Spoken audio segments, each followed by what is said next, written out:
네, 시청자 여러분 안녕하십니까? 주상전화, 주식상담 전화 한 주의 마지막 금요일에 인사드립니다.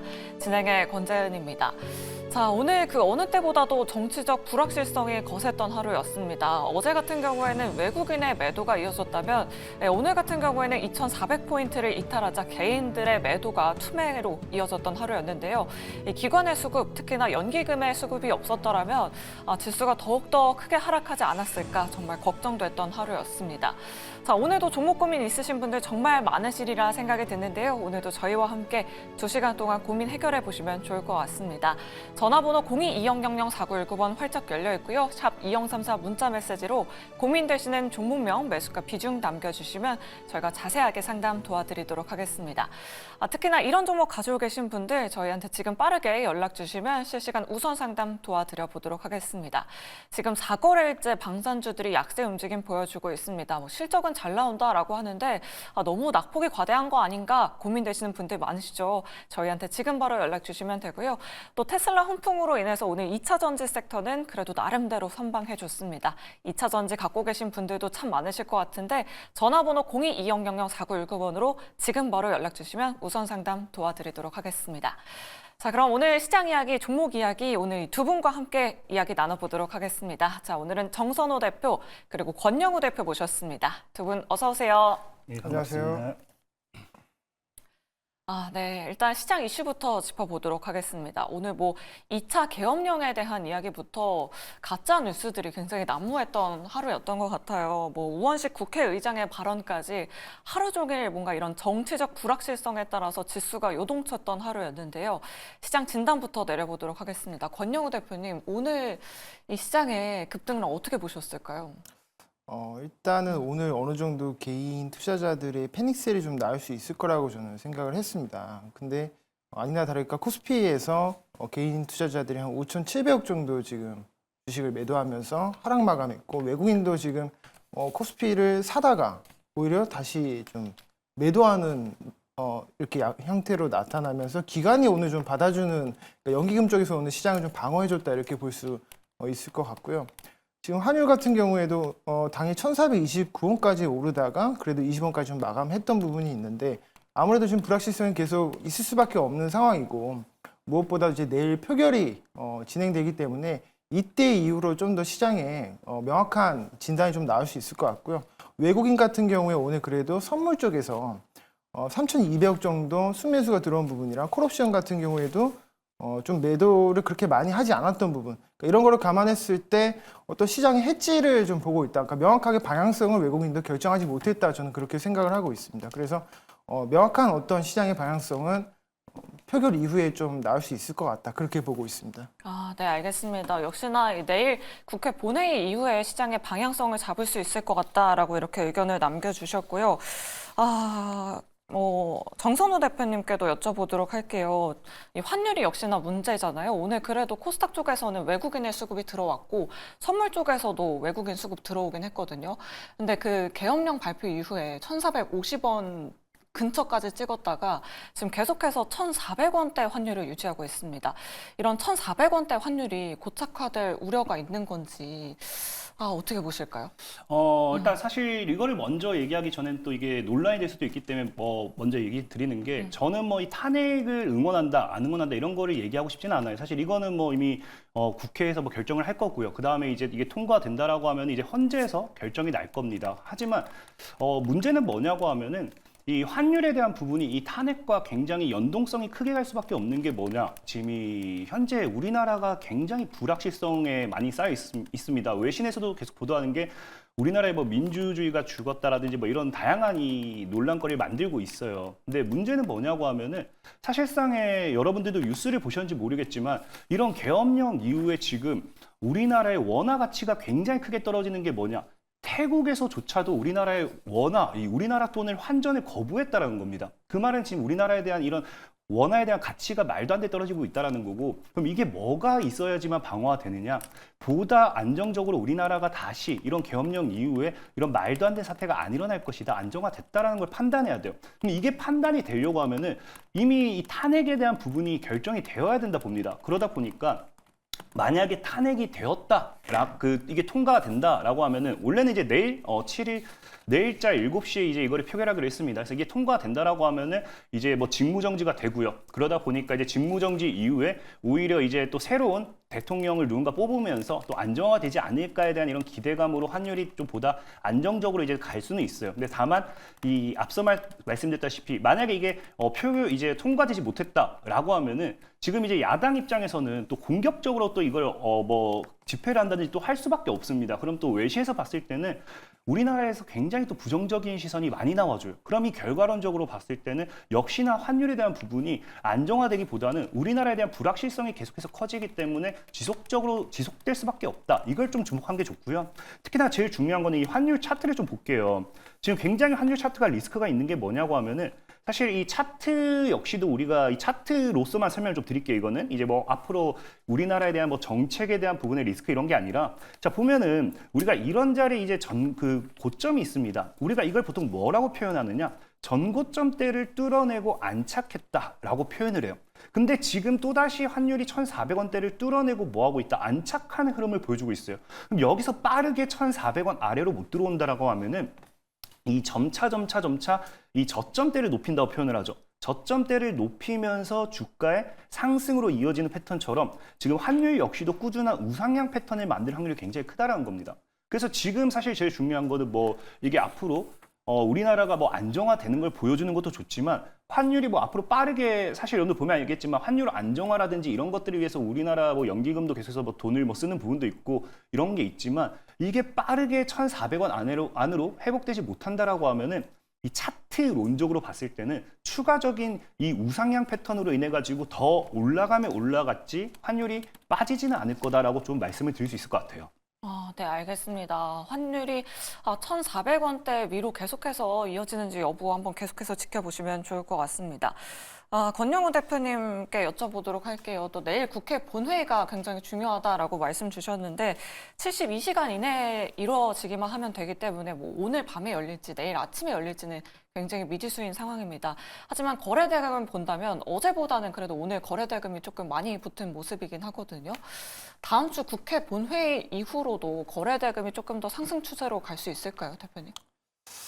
거래대금은 이제 매도를 많이 할 때도 거래대금이 발생하거든요. 네. 오늘 같은 경우에 거래대금 좀 늘어났던 게 개인들이 패닉셀을 하다 보니까 그 외국인의 그 알고리즘으로 프로그램을 밑에다 걸어둔 매수 호가가 체결이 되면서 이렇게 거래대금 많이 터진 걸로 저는 확인을 하고 있고요.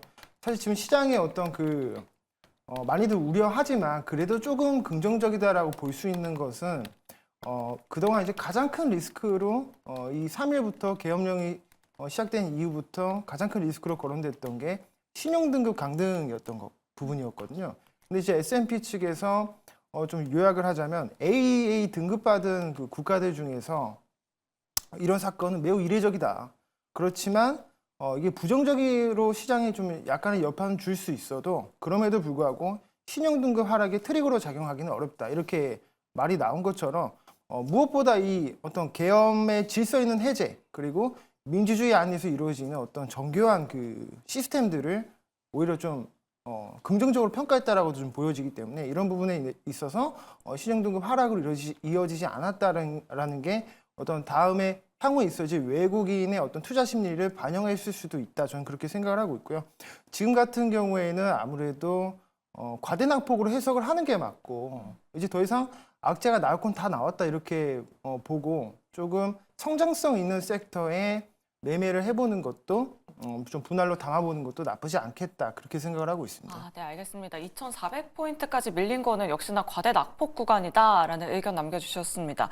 그럼 정선우 대표님께 여쭤보도록 할게요. 오늘 특히나 이 기관의 수급, 연기금의 수급이 없었다라면 지수 더욱더 거세게 하락했을 거잖아요. 연기금은 어떤 기업들을 담았는지, 펀더멘탈적으로 문제가 없다면 낙폭 과대했던 종목들은 어떤 것들이었는지 대표님 어떻게 보실까요? 일단 오늘 뭐 전체적으로 시장에서 이제 연기금을 포함한 이제 기관들이 매수한 이 상위 업종 종목을 본다라고 하면은 일단 삼성전자와 SK하이닉스, 그러니까 반도체 섹터들의 종목들이 집중적으로 좀 매수를 했습니다. 뭐 우리나라가 불안정한 것과 과는 별개로 이제 외국 같은 경우는 이제 엔비디아와 함께 늘 성장하는 게 이런 반도체 섹터다 보니까 반도체 관련되어 있는 부분으로서 일단은 뭐 올라가는 부분이 맞다라고 좀 말씀을 드리고 싶고, 방금 뭐 앵커님께서 말씀하신 게 이제 펀더멘탈적으로 문제가 없다 하면은 표현하셨는데, 저는 펀더멘탈도 중요하겠지만 지금은 사실 그 어떤 업종의 종목을 사신다 하더라도 저는 사는 게 맞다라고 표현을 해요. 이건 지금 시장이, 그러니까 종목에 악재가 있는 게 아니에요. 여러분들이 자꾸 오해하시는 게 지금은 투매 심리가 굉장히 큽니다. 근데 그럴 수밖에 없는 게, 첫 번째로 우리나라가 굉장히 불안정한 상황이고요.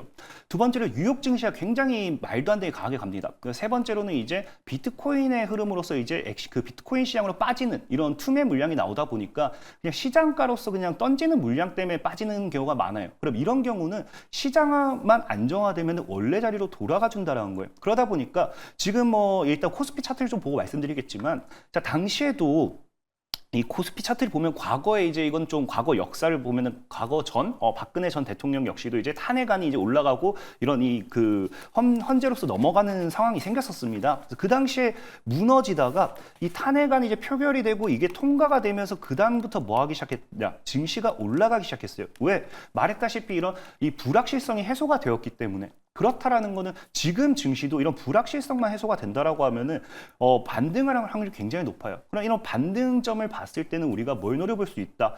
이 주가라는 거는 이 시장이 무너져서 같이 빠졌을 때는 이 악재가 해소가 된다라고 하면요, 원래 자리로 돌아가야 돼요. 그래서 최근에 여러분 보면 아시겠지만 당장에 이 우리 계엄령 사태와 함께 비트코인 시장도 굉장히 많이 무너졌었습니다. 그때 리플이라는 이 메이저 코인을 아마 아실지 모르겠지만, 리플이라는 이 코인이 당시에 마이너스 50% 가까이가 급락이 나서 한 48%? 그 다음에 그걸 거기서 매수하셨던 분들은 이 코인 시장이 회복되면서 하루 만에 100% 이상 수익을 내게 돼요. 그것처럼 지금 우리나라 증시는 말도 안 되는 불확실성 속으로 이제 하락을 하고 있기 때문에 이런 낙폭을 키우고 있는 종목이 있다. 과대 낙폭 속에서는 여러분들이 저가 매수의 기회로서 평소에 주워 담고 싶었던 종목을 줍는다라고 하면은 시장이 보다 안정화되었을 때, 원래 자리로 올라가게 되었을 때는 뭐 30%면 30%, 50%면 50% 수익을 노릴 수 있지, 오히려 빠질 건 없다라는 거예요. 그래서 사실 펀더멘탈이 좋은 종목을 사는 게 보다 안정적인 거지, 펀더멘탈이 좋지 않다 하더라도 그 기업의 악재로 인해서 하락한 종목이 아니라고 하면은 지금 저는 여러분들에게 저가 매수의 기회로 삼으셨으면 좋겠다. 원래 이 이런 리스크 속에서 워렌 버핏이도 이런 경기 대공황이라든지 이런 큰 리스크 속에서 투자를 했지, 오히려 화랑기 때는 투자를 자제했습니다. 그것처럼 이런 시장이 안 좋을 때 투자를 한다는 건 그만큼 큰 수익으로 다시 돌아올 수도 있다라고 좀 말씀을 드리겠습니다. 네, 알겠습니다. 그럼 권영우 대표님께도 여쭤보도록 할게요. 이렇게 저점 매수할 수 있는 종목들이 지금 있는 건지 대표님 의견 어떠실까요? 저점 매수할 수 있는 종목이 많죠. 네. 그 중에서도 화장품 쪽이 지금 환율이 1,400원대 위에서 어쨌거나 이 신고가를 계속 찍고 있기 때문에 이 고환율 수혜를 받을 수 있는 섹터가 또 화장품 섹터이기도 하거든요. 그리고 또 수출도 최근에 나왔던 기사를 보니까 역대급이다, 이런 걸 봤을 때 화장품 섹터가 전반적으로 좀 성장성 있는 섹터라고 저는 확인을 하고 있고요. 그리고 이 섹터가 지금 코스피나 코스닥이나 외국인이 이제 외국인이 소외를 시키고 있는 어떤 그런 섹터가 아니고, 지금 시장과 반대로 오히려 지금 저점을 높이는 섹터로 저는 보고 있거든요. 최근에 이제 파마 리서치 같은 경우에도 그 글로벌 캐피탈에서 2천억 정도 유증을 받은 이후에 계속 판매 성장을 외형으로 지금 키우고 있는 그런 기업이기도 하고, API 같이 이제 그 부스터 프로라고 해서 얼굴에 이렇게 하는 그 구글 트렌드 1위를 달성한 그 기기가 지금 아마존에서도 또 1위를 달성했다. 뭐 이런 소식으로 화장품 섹터에는 지금 호재가 계속 나타나고 있고, VT도 최근에 보면 28% 정도 급등이 나왔었거든요. 이것도 오버행 이슈도 해소가 되고 이제 목표가 상향 리포트까지도 지금 추가가 됐기 때문에 지금 화장품 섹터를 전부 다 뜯어봤을 때 굉장히 좋은 종목들이 너무 많다. 그렇기 때문에 오늘 같이 만약에 이런 그 시장에 대한 어떤 패시브 자금의 이탈로 인한 하락을 매수 기회로 좀 잡아보는 게 저는 좋겠다고 생각을 하고 있습니다. 네, 알겠습니다. 탑픽 종목까지 말씀 주셨습니다. 그럼 마지막으로 정선호 대표님께 여쭤보도록 할게요. 뭐 지금 이 상황에 다음 주에 있을 뭐 미국의 CPI를 보는 게 맞냐, 아니면 유럽은행의 ECB 중앙회의를 보는 게 맞냐, 이런 의견들도 많은데 그래도 그 부분도 체크를 해봐야 할 것 같아요. 환율과 또 연관성이 있잖아요. 달러 인덱스 강세가 계속 이어질까요? 사실 뭐 유럽의 중앙은행 관련해서는 이거는 저는 뭐 이거를 무시할 수는 없어요. 근데 미국을 더 봐야 된다 얘기하고 싶은 게 뭐냐고 하면은 애초에 이런 전 세계적인 증시가 막 흔들리기 시작했던 이유가 미국의 이제 공격적인 이제 금리 인상 때문이었습니다. 그러면서도 사실상은 이런 금리가 어느 정도 고금리가 유지가 되고 나서 맨 먼저 이런 그 환율 이제 금리 인하를 했던 게 유럽의 중앙은행이었어요. 하지만 이제 유럽의 중앙은행 같은 경우는 금리 인하를 결정했지만 미국 같은 경우는 금리 인하를 한 게 아니라 동결을 시켰습니다. 그러다 보니까 우리나라 그 당시에도 국내 증시는 오히려 빠졌다라는 거예요. 그러니까 올라가기에는 상승 탄력이 부족했다라고 보시는 게 좋고, 그러다 보니까 우리에게 사실 중요한 거는 미국입니다. 미국이고요. 또 뭐 CPI 지수 사실은 지금 뭐 볼 게 필요 없다, 볼 필요까지도 크게 없지 않을까라 생각하는 게 뭐냐고 하면은 기존의 이 CPI 지수를 보고 나서 이제 이제 연준에서 이제 이 금리 인하를 할 것인가 말 것인가 이거를 결정하게 됩니다. 근데 중요한 거는 최근에 이제 연준에서 또 이야기를 했죠. 이야기한 게 이제 지금 시장 자체가 미국의 경기가 너무나도 굳건하기 때문에 생각했던 것만큼 뭐 힘든 상황이 아니기 때문에 굳이 빠르게 환율, 금리 인하를 해야 될 이유가 없다라고 했습니다. 그렇다라는 거는 CPI 지수가 뭐 정말 아무리 좋게 나온다 하더라도 이것이 금리 인하로 연결될 부분도 아니라 생각하고 있기 때문에 우리나라의 환율의 가장 큰 문제는 아까 얘기했다시피 지금 이 우리나라의 불확실성 이것이 해소가 되고 나서야 안정화를 이야기할 수 있을 거다라고 좀 말씀을 드리겠습니다.